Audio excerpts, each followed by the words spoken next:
నమస్తే వీతిని స్వాగతం లక్ష్య సమాజీతం జిహెచ్ఎంసీ ఎలక్షన్స్ రాబోతున్న సందర్భంగా బీసీలందరూ కూడా మా వాటా మాకు కావాలనే పోరాటం చేస్తున్నారు. ఇందులో ముఖ్యంగా జాతీయ ఓబీసీ సంక్షేమ సంఘం జాతీయ అధ్యక్షులు ఓరుగంటి వెంకటేశ్వర గౌడ్ గారు ప్రస్తుతం మనతో ఉన్నారు. వారి యొక్క వాణి అని తెలుసుకున్నాం. చెప్పండి సార్, బడుగు బలహీన వర్గాలకు ఖచ్చితంగా కూడా టికెట్లు కావాలి, మా వాటా మాకు కావాలంటున్నారు కదా, ఏ ప్రతిపాదికైనా మీకు ఇవ్వాలి? ఈరోజు సమైక్య రాష్ట్రంలోనే కాకుండా తెలంగాణ రాష్ట్రంలో బీసీలు 50% పైచిలుకున్నటువంటి సందర్భాన్ని మనం చూస్తున్నాము. మేము అడుగుతూ ఉన్నాం, ఎవరి వాటా మేము అడుగుతలేము. మా జనాభా నిష్పత్తి ప్రకారం మాకు ఖచ్చితంగా ఈ యొక్క రాజకీయ పదవులలో మాకు, అదేవిధంగా పార్టీ పదవులకు మా వాటా మాకు కావాలి. కానీ మరి ఎస్సీలకు ఉన్నది, అంబేద్కర్ పుణ్యమా అంటూ ఎస్టీలకు ఉన్నది. అదేవిధంగా మా 50% ఉన్నటువంటి మా బీసీలకు మాకు అన్యాయం జరుగుతున్నది. కాబట్టి మా జనాభా ప్రకారం ఖచ్చితంగా మాకు అన్ని రాజకీయ పార్టీలు, టీఆర్ఎస్ కానీ, కాంగ్రెస్ కానీ, బీజేపీ కానీ, ఇతరత్ర పార్టీలన్నీ కూడా ఖచ్చితంగా మా యొక్క జనాభా నిష్పత్తి ప్రకారము మాకు ఖచ్చితంగా వాటా కల్పించాలి.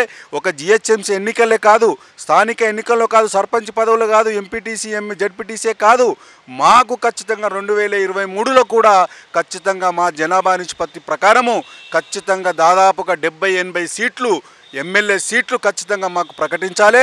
లేకపోతే ఖచ్చితంగా మేమందరం కూడా చైతన్యమైంది. ఎందుకంటే తెలంగాణ రాష్ట్రం కోసం కొట్లాడింది యొక్క తెలంగాణలో ఉన్నటువంటి యొక్క బడుగు బలహీన వర్గాలే, ఆత్మత్యాగం చేసుకున్నది మేమే, మా విద్యార్థులే, మా యువకులే. ఖచ్చితంగా మా వాటా మాకు కావాలి. మా వాటా ఇవ్వకపోతే ఖచ్చితంగా వచ్చేటువంటి ఎన్నికల్లో, ఈ జిఎంసీ ఎన్నికలు ఇప్పుడు రేపు డిసెంబర్లో వస్తున్నది కాబట్టి ఇప్పుడు కాకపోతే వచ్చేటువంటి 2023 ఎన్నికల్లో ఖచ్చితంగా మేము ఒక రాజకీయ వేదికను ప్రకటించబోతున్నాము. మేమే వాళ్ళకి బీఫామ్లు ఇస్తాము. మేము అడుక్కున్నటువంటి పరిస్థితుల్లో లేము. మా ఓట్లు ఉన్నాయి, మా ప్రజలు ఉన్నారు కాబట్టి మా ఓట్లు మామే వేసుకుంటాము. కాబట్టి మేమే మా వాటా ఇవ్వకపోతే ఖచ్చితంగా రాజకీయ పార్టీలకు తగినటువంటి గుణపడని చెప్తాను ఈ సందర్భంగా చెప్తున్నాం. చాలామంది చూసినట్టయితే తలా ఒక జెండా పట్టుకొని తలా ఒక పార్టీకి, మరి మీ ఎవరైతే బీసీ ఉన్నారో, బలహీన వర్గాలు ఉన్నారో, ఓబీసీ వాళ్ళు ఉన్నారో వంత వాడుతున్నారు కదా, మరి వారి గురించి ఎట్లా ఉంటుంది మీ అభిప్రాయం? ఒకటి సార్, ఇప్పుడు ఈరోజు బీసీలకు ప్రత్యేకమైనటువంటి పార్టీ లేదు. అదేవిధంగా ప్రస్తుతం రాష్ట్రంలో ఉన్నటువంటి టీఆర్ఎస్ ఒక సామాజిక వర్గానికి నాయకత్వంలో ఉన్నటువంటి పార్టీ. వాళ్ళు ఏం చేస్తున్నారు, మాకు బీఫామ్లు ఇస్తున్నారు. కాంగ్రెస్ పార్టీ కూడా తీసుకుంటే అది జాతీయ పార్టీ, అందులో కూడా పెద్ద లెవెల్ల నాయకత్వంలో వాళ్ళే ఉన్నారు, అగ్రవర్ణాలే ఉన్నారు. బీజేపీలో కూడా బండి సంజయ్ గారు ఉన్నారు. రేపు అధికారం వస్తే ఆయన బీసీసీ ముఖ్యమంత్రిని అగ్రవర్ణాలు ఇచ్చేటువంటి అవకాశం ఉన్నది. కాబట్టి మాకు ప్రత్యేకమైనటువంటి వేదిక లేదు, రాజకీయ పార్టీ లేదు. కాబట్టి మా వాళ్ళందరూ కూడా చిన్నాభిన్నమై వివిధ పార్టీల్లో ఉన్నారు, వివిధ పార్టీలకు ఓటేస్తున్నారు. మా వేదిక ఉంటే ఖచ్చితంగా బీసీలు రాష్ట్రంలో చాలా చైతన్యవంతమయ్యారు కాబట్టి ఖచ్చితంగా మాకే చేస్తారని మేము ఆశిస్తున్నాము. ఆ విధంగా ప్రయత్నం చేస్తాం. చాలా సంక్షేమ సంఘాలు ఉన్నాయి కదా, బీసీ సంఘాలు, మరి అందరూ ఒకటే అవకాశం ఉందా, లేదా మీరు స్పెషల్గా మీరే పోరాడే అవకాశం ఉందా? ఒకటి సార్, ఇప్పుడు ఈరోజు చాలా సంఘాలు ఉన్నటువంటి మాట వాస్తవమే. చాలా సంఘాలు కూడా ఎవరు కూడా ఓట్లు అడగటం లేదు. కేవలం మా వాళ్ళందరూ కూడా చైతన్యం చేస్తున్నారు, ఒక కాజు కోసం ఫైట్ చేస్తున్నారు. కానీ రాజకీయ పార్టీ ఎక్కడ లేదు. రాజకీయ పార్టీ ఖచ్చితంగా ఉంటే ఖచ్చితంగా మేమందరం కూడా ఒకటయ్యేటువంటి అవకాశం ఉంది. ఇప్పుడు వివిధ కోణంలో వివిధ డయాస్ మీద వాళ్ళు పనిచేస్తున్నారు. కానీ మాకు ఏదైనా ఒక పార్టీ అంటూ వస్తే ఖచ్చితంగా మేమందరం కలుస్తాము. ఆ విధంగా మనం కూర్చొని ప్రయత్నం చేస్తామని మరి చెప్తా ఉన్నాము. మా ప్రజలు ఉన్నారు కాబట్టి. అయితే చాలా చూస్తున్నాం మనము, ఒక్కొక్క నాయకుడు ఒక్కొక్క సంక్షేమ సంఘం పెట్టుకొని ఒక పార్టీకి వంతాసపడుతున్న సందర్భాలు కూడా చాలా చూసాం. పలానా ప్రభుత్వం వాళ్ళు బాగా చేశారు బీసీలకు, వాళ్ళకే మనం ఓటు వేయాలని ప్రజలు కొంచెం అయోమయంలోనే ఉన్నట్టు కూడా తెలుస్తుంది. వీళ్ళందరూ మరి ఎలా మీరు సెర్చ్ చేస్తారు? ఒకటి, ఈరోజు సంఘాలు వాళ్ళు ఏం చేస్తున్నారంటే వాళ్ళ యొక్క కాజు కోసం పెట్టుకున్నటువంటి సంఘాలే. వాళ్ళ హక్కులు, వాళ్ళ సమస్యలు తీర్చడానికి పనికొస్తాయి తప్పితే సంఘాలు ఓట్లు కొల్లగొట్టడం కాదు. మా యొక్క సిద్ధాంతం కాన్షీరామ్ గారు ఏ విధంగా అయితే ఉత్తరప్రదేశ్లో ఒక పార్టీని స్థాపించి ఓట్లను కొల్లగొట్టిండో, మేమందరం కూడా ఒక పార్టీ ఉంటే ఖచ్చితంగా ఓట్లు కొల్లగొట్టినప్పుడే ఖచ్చితంగా ఈ యొక్క రాష్ట్రంలో ఉన్నటువంటి మిగతా పార్టీలు మాకు గురించి ఆలోచిస్తాయి. అంతవరకు మా గురించి ఆలోచించవు. కాబట్టి సంఘాలు వాళ్ళ యొక్క వ్యక్తిగత మరి అవసరాల కోసమే కానీ వ్యక్తిగత మరి వాళ్ళ యొక్క మా డిమాండ్స్ నెరవేరుతాయనే ఉద్దేశంతో వాళ్ళకి సపోర్ట్ చేస్తున్నారు తప్పితే కానీ వాళ్ళతో చిత్తశుద్ధి ఏ సంఘం కూడా వాళ్ళకి సపోర్ట్ చేయటం లేదు. మా డిమాండ్లు నెరవేరుస్తాయి, మాకు న్యాయంగా ఉంటున్న ఉద్దేశంతో ప్రయత్నం చేస్తున్నారు. చాలా వరకు కూడా ఒక బీసీలో ఉన్నటువంటి ఒక కమ్యూనిటీ వాళ్ళు ముందుకు వచ్చి ఇలాంటి డిమాండ్ల ముందుకు చేస్తే తర్వాత తరంలో ఉన్నటువంటి బీసీ నాయకులను పార్టీలు టికెట్ ఇచ్చి గొప్పగా చూస్తున్నారు కదా, ఇలాగ వారి మధ్యన వాళ్ళకి చిచ్చు పెడితే అవకాశం ఉంది. దీన్ని మీరు అబ్జర్వ్ చేసే అవకాశం ఉందా? ఒకటి సార్ ఒకప్పుడు ఆ విధంగా చేశారు. ఇలా ఈరోజు అగ్రవర్ణాలలో ఉన్నటువంటి పార్టీలన్నీ కూడా ఆ విధంగా చేశారు. తెలంగాణ రాష్ట్రము ఎప్పుడైతే ఏర్పడ్డదో మా వాళ్ళందరూ కూడా ఉద్యమాల్లో పాల్గొన్నారు, రాజకీయంగా చైతన్యం చెందిరు. కాబట్టి ఖచ్చితంగా మేము ఒకవేళ ఎవరికి వంతపాడము, ఖచ్చితంగా మేమందరం కూడా ఒక రాజకీయ వేదిక కోసం ఆలోచన చేస్తున్నాము. మరి దానికి ప్రయత్నాలు జరుగుతున్నాయి. ఎందుకంటే చాలా మా బీసీ ప్రజలందరూ కూడా చాలా వాళ్ళు నిరుత్సాహంతో ఉన్నారు. కాబట్టి మా వేదిక కోసం చూస్తున్నారు. కాబట్టి ఆ విధంగా ఎవరైనా ముందుకొస్తే ఖచ్చితంగా ప్రజలు సపోర్ట్ చేయడానికి ముందుకొస్తారు. కాబట్టి అలాంటి వేదిక లేదు. ఎవరైనా ధైర్యం చేసి ముందుకొస్తే ఖచ్చితంగా, ఎందుకంటే కాంశీరామ్ గారు ప్రకటించినప్పుడు ఒక్కడే ఉన్నాడు, సైకిల్ మీద తిరిగిండు, ఒక నలుగురు ఎదురే ఉన్నారు. అంతకు ఆయన నిరుత్సాహపడలేదు. ఆ విధంగానే మేము ప్రయత్నం చేస్తాం. మనకు ఓట్లు వేయకపోని ఖచ్చితంగా ఓ రాజకీయ వేదిక ప్రకటిస్తాము. ఈ పార్టీలు మాకు సరి అయినటువంటి న్యాయం చేయకపోతే మాకు పెద్ద పదవులు కావాలి. మీకు చిన్న చిన్న పదవులు కాదు, ఎంపీటీసీ ఎంపీలు చిన్న చిన్న పదవులు కాదు, మాకు పెద్ద పదవులు ఇస్తేనే ఖచ్చితంగా బీసీలకు న్యాయం జరుగుతుంది. ఆ విధంగా ప్రయత్నం చేయాలని రాజకీయ పార్టీలు కోరుకుంటున్నాను. సూటిగా మిమ్మల్ని క్వశ్చన్ ఇస్తాను నేను. మీరు వాళ్ళంతటా వాళ్ళు పార్టీలు పెట్టుకొని ముందుకెళ్తుర్రు, మీరు వాళ్ళని డిమాండ్ చేసేది అనేది కొంచెం అసంస్పదమనే ఉంది. ఎందుకంటే రాజ్యాంగబద్ధంగా ఎవరైనా పార్టీ పెట్టచ్చు. 80% ఉన్నటువంటి మీరు మరి అటువైపులో అడుగు లేకుండా డిమాండ్ చేసుకుంటూ ఇప్పటికి కూడా మేము వెనకబడే ఉన్నాం, మాకు ఇవి కావాలి అవి కావాలని అడగడం అనేది ఎంతవరకు సబబు అనేది విస్మరణీయంగా బయట కూడా వినబడుతుంది. దీన్ని ఎలా చెప్తారు? ఒక్కటి సార్, ఈరోజు అగ్రవర్ణాలను కూడా రాజకీయాలు మొత్తం ఒక ఖర్చుతో కూడుకున్న వ్యవస్థగా తయారు చేశారు. దాని బ్యాక్గ్రౌండ్లో పెద్ద కుట్రకోణం దాగి ఉన్నది. మా ప్రజలను ఏం చేస్తారంటే ఓట్లప్పుడు డబ్బులు వెదజల్లి తర్వాత సారా పంచి ఈ విధంగా వాళ్ళకు ఒక బానిసల మాదిరిగా తయారు చేసినటువంటి సందర్భం ఉన్నది.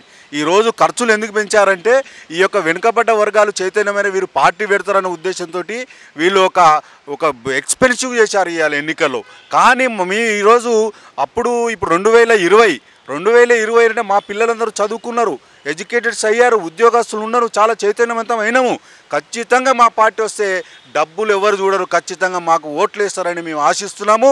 ఆ విధంగా ప్రయత్నం చేస్తాము, ఆ విధంగా ముందుకు పోతామని ఈ సందర్భంగా ప్రభుత్వం వాళ్ళ ముందుకు వచ్చి బీసీలకు ఇది చేస్తున్నామంటే పాలాభిషేకాలు కూడా చేస్తున్నారు. మరి దీన్ని దృష్టిలో పెట్టుకొని ఒకటి రాజకీయ అవగాహన లేనటువంటి వాళ్ళు చేసేటువంటి వాటికి మేము చెప్పము. మాకు రాజకీయ అవగాహన ఉంది.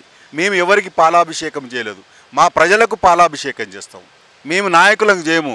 మా ప్రజలు ఓట్లేస్తే మీరు ముఖ్యమంత్రులు అయ్యారు, మా ప్రజలు ఓట్లేస్తే మీరు మంత్రులు అయ్యారు, ఎమ్మెల్యేలు అయ్యారు, ఎంపీలు అయ్యారు. మేము ప్రజలకు పాలాభిషేకం చేస్తాం తప్పితే ఏ నాయకునికి మేము పాలాభిషేకం చేయము, ఏ నాయకుని వంతబాడము, బానిసలుగా బ్రతకదలుచుకోలేదు.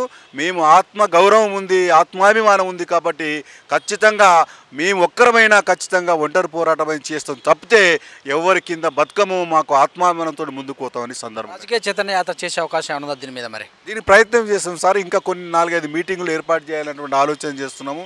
తమ్ముడు మన రామ్మూర్తి గౌడ్ యువకుడు ఉస్మాన్ యూనివర్సిటీ, అదేవిధంగా పాండు గారు, తర్వాత సోమేశ్వరరాజు, బడే సాబు, తర్వాత ఇది ఇంతకుముందు మహిళా నాయకురాలు భాగ్యలక్ష్మి వచ్చింది. తర్వాత ఇంకా చాలామంది వచ్చేటువంటి ఉస్మాన్ యూనివర్సిటీ నుంచి చాలామంది అంజీ యాదవ్ లాంటి కొంతమంది వచ్చేటువంటి ఉన్నారు. మొదటి సమావేశమే కాబట్టి మరి అందరితోటి మేము టచ్ చేస్తున్నాము, సంప్రదింపులు చేస్తూ ఉన్నాము. మరి కలిసి వచ్చే వారిని మేము కలుపుకొని పోవాలని ఆలోచిస్తున్నాము. వస్తే ఖచ్చితంగా మేము త్వరలో ఈ జిహెచ్ఎంసీ ఎన్నికల్లో కాకుండా ఎందుకంటే మాకు జిహెచ్ఎంసీ ఎన్నికలు ముఖ్యం కావు. అవసరమైతే దీన్ని కూడా ఆలోచిస్తాం, మా వాళ్ళను అభ్యర్థులకు పెడతాం ఒకవేళ అవసరం అనుకుంటే.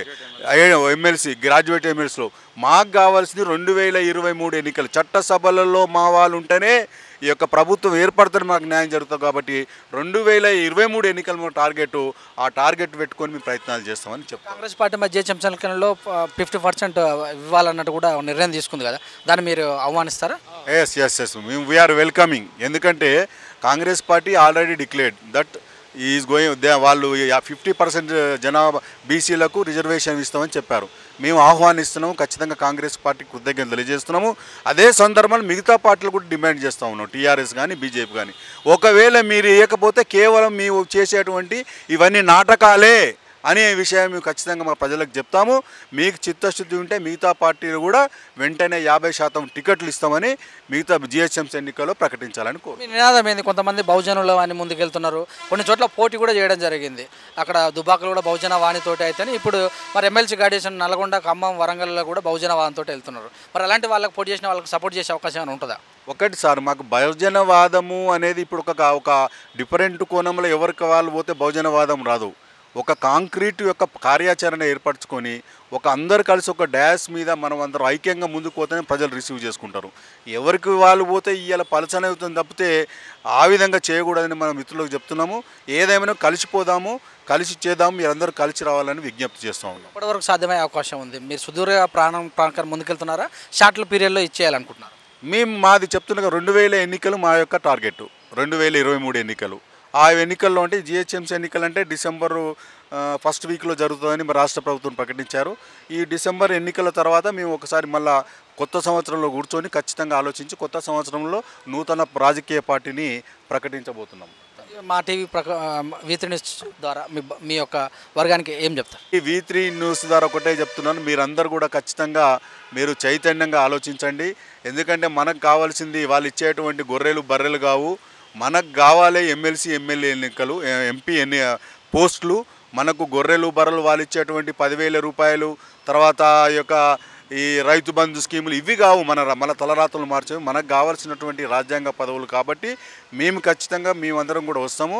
మీరు ఖచ్చితంగా మా అందరికి కూడా సపోర్ట్ చేయాలని ఈ V3 న్యూస్ ద్వారా విజ్ఞప్తి చేస్తున్నాం. Thank you sir, thank you very much. మీరు అనుకున్నట్టుగా ఓబీసీ జాతీయ సంఘంలో ముందుకెళ్తున్నటువంటి మరి బహుజనులందరూ కూడా ఏకం చేసి రాబోయే రోజుల్లో ఖచ్చితంగా కూడా అణగారిన వర్గాల వరకు మేలు చేయాలని కోరుకుంటూ చూస్తున్నాడు V3 న్యూస్ కెమెరామ్యాన్ గురుమూర్తం, సురేష్ దండు.